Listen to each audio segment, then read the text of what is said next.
I want you to close your eyes. And as I speak, let your imagination place you there. You are not a spectator tonight. You are a disciple. It is night. You have walked this path before. The olive trees, the quiet, the place you've sat with him. But tonight feels different. There is a tension here, like the world itself is holding its breath. You suddenly remember back to what he had been speaking earlier. It's eerie, and something in you knows what he was saying matters. But the words had felt heavy, so you pushed them aside. And then out of nowhere, there is movement in the distance, but it's coming towards you. A group approaches, and they are moving quickly through the trees, their lanterns cutting through the darkness. You can hear the sound of armour, metal against metal, boots pressing into the earth. They come into sight, and you realise they are soldiers with weapons in their hands. Your heart begins to race. Suddenly, he steps forward, not hiding, not running. He says to them, "Who do you seek?" "Jesus of Nazareth," they say. And he answers, "I am he." At his words, they draw back. You have seen him. You know him. He could stop this. But he doesn't. Again, he asks them, "Who do you seek?" And they say again, "Jesus of Nazareth." And Jesus answers, "I told you that I am he. So if you seek me, let these men go." He's talking about you. You don't want to go. You want to be with him. This is not okay. What is happening? But yet there is no resistance, no fight. He gives himself over. You follow, but not too close.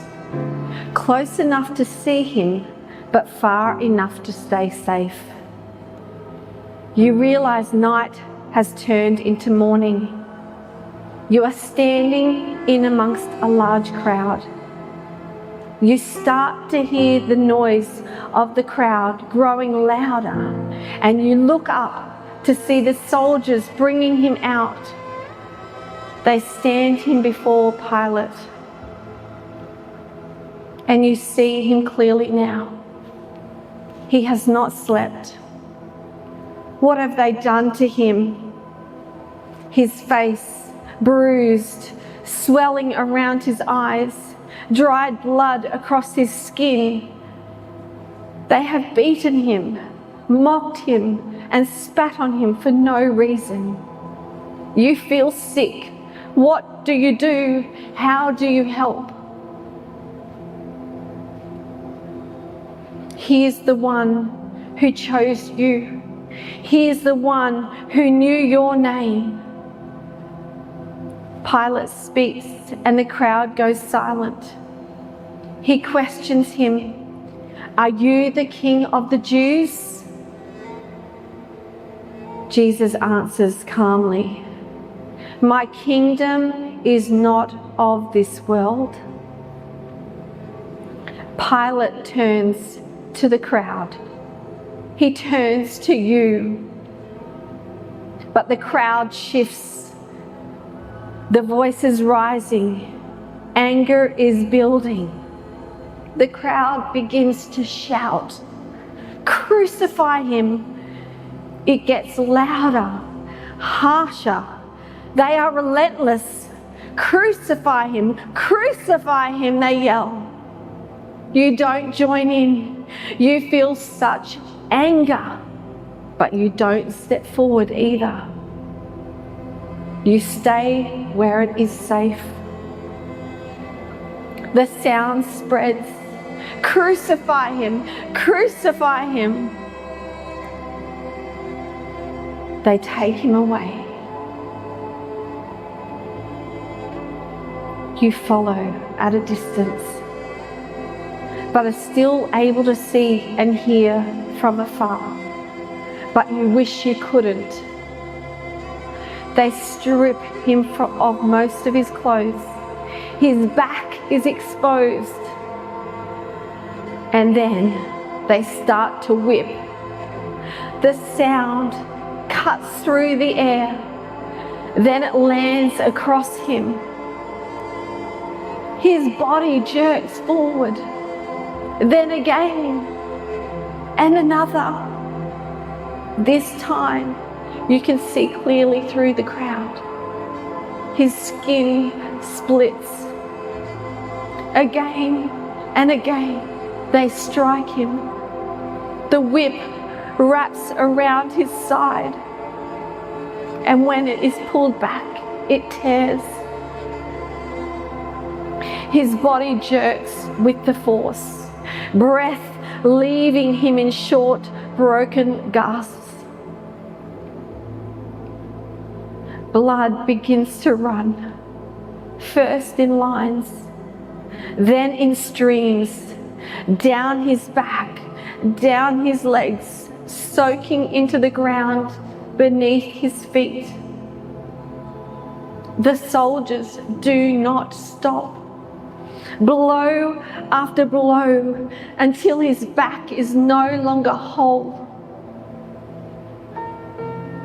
Flesh open, bruised, torn. His body begins to weaken, trembling under the violence, and still he does not resist.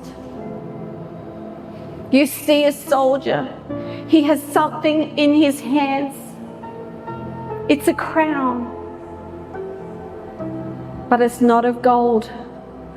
It's not of honor, but a crown of thorns.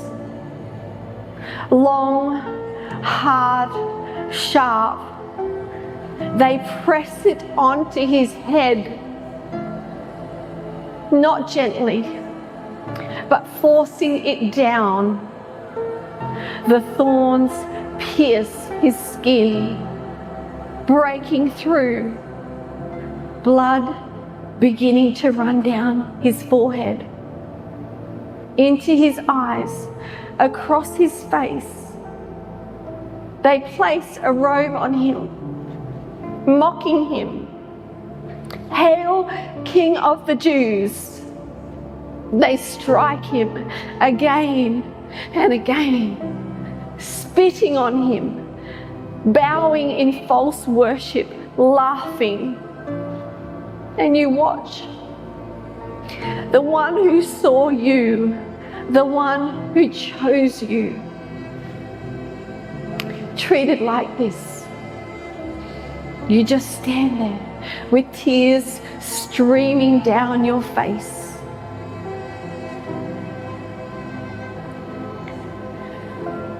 A cross is brought over to him.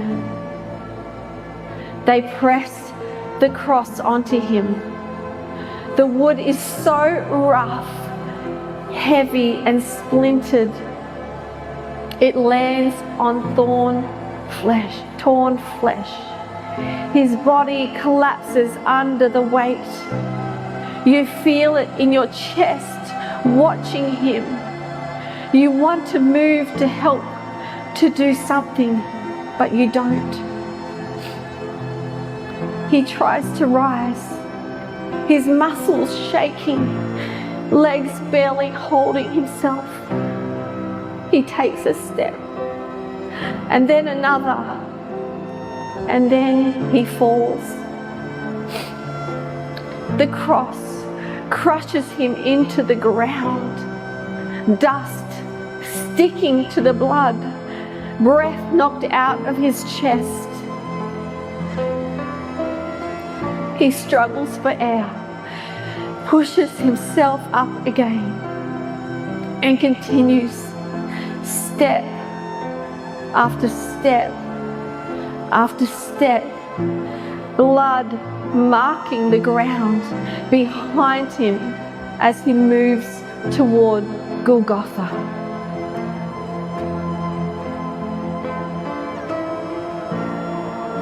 You are now there, not as a stranger, not as a part of a crowd alone, but as one who walked with him, close enough to see everything, close enough to hear every sound. They throw the cross down. They force him onto it. His back already torn open, pressing into the rough wood. Every splinter digging into exposed flesh. They stretch his arm further, further until it strains, until there is no more room. And they bring a nail and it's placed against his wrist. Suddenly a hammer rises and falls. The sound echoes through the air. His body jolts. An involuntary cry escapes him. Breath leaves him in a gasp. Then they do the same to the other arm. Then his feet pressed together, nailed through. You can see the agony in his eyes. And then they lift him. The weight of his body pulls against the nails, tearing, stretching. Every breath is a choice. To inhale, he must push up on his feet,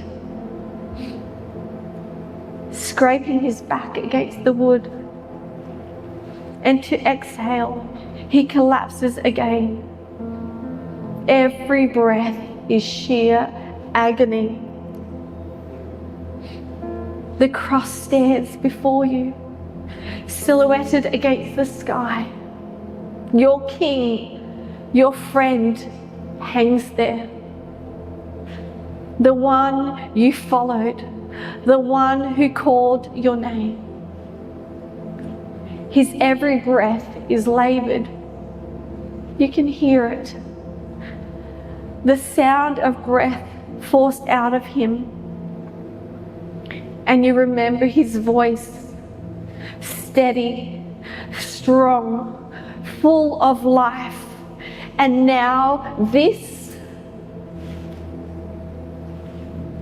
beneath the cross, the soldiers sit, mocking and taunting him.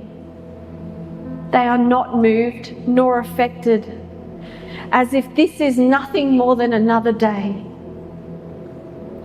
They take his garments, dividing them amongst themselves, one piece, then another. The clothes he wore when he walked with you are now in their hands. They have his tunic, seamless, woven in one piece. They look at it again with greed in their eyes. And instead of tearing it up, they cast lots for it, gambling at the foot of the cross, laughing, deciding who will take it. all while your Messiah suffers above them. And then you realize you are not the only one who stayed. Standing near the cross is his mother, Mary. You move closer. You stand beside her. She is close enough to see him, close enough to hear every strained breath. She watches her son with tears pouring from her eyes, broken, bleeding and dying. You don't know what to say. There are no words. So you just stay there next to her.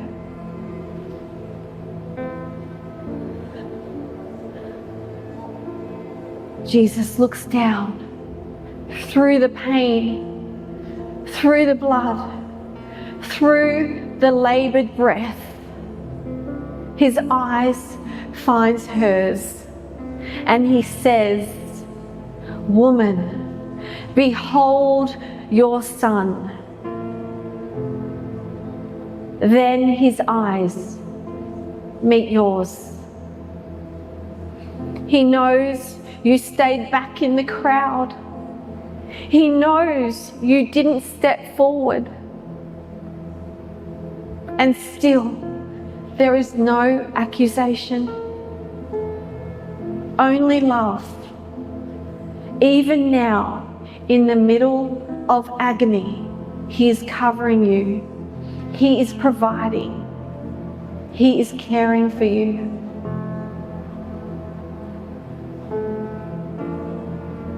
Time passes and darkness begins to fall. Not slowly, but as if the light itself is being pulled away. The sky grows dark and there feels like a weight pressing in around you. He pushes himself up again, drawing in a breath, and cries out, "My Father, my God, why have you forsaken me?" The words hang in the air, raw, honest, and heavy. You feel it. The weight of it, the cost.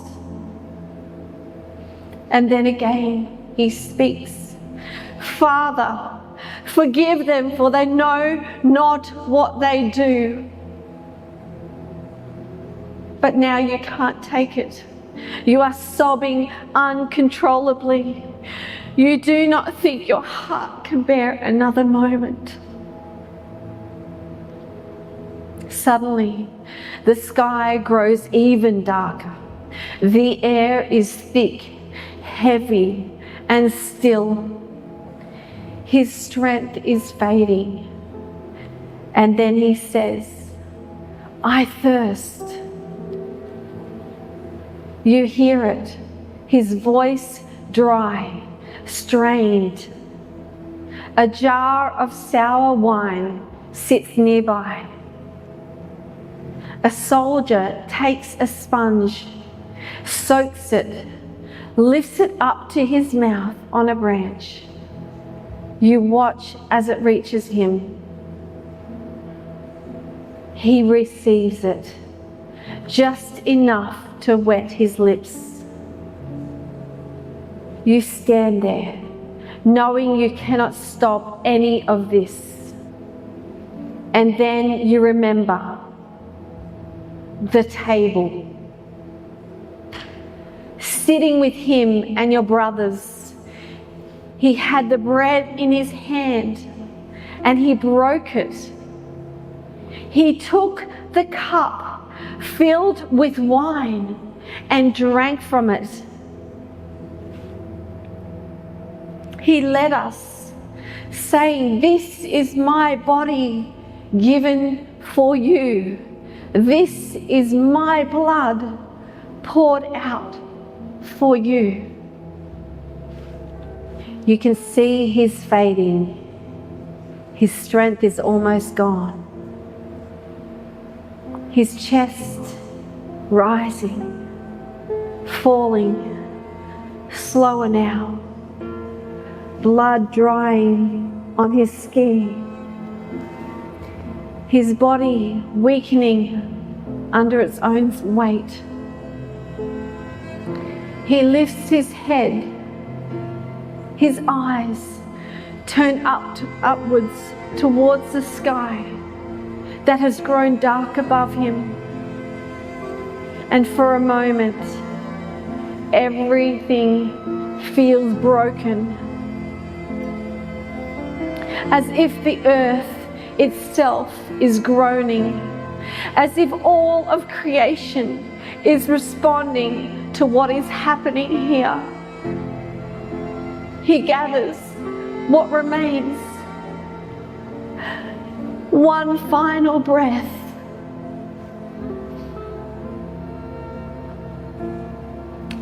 And he says,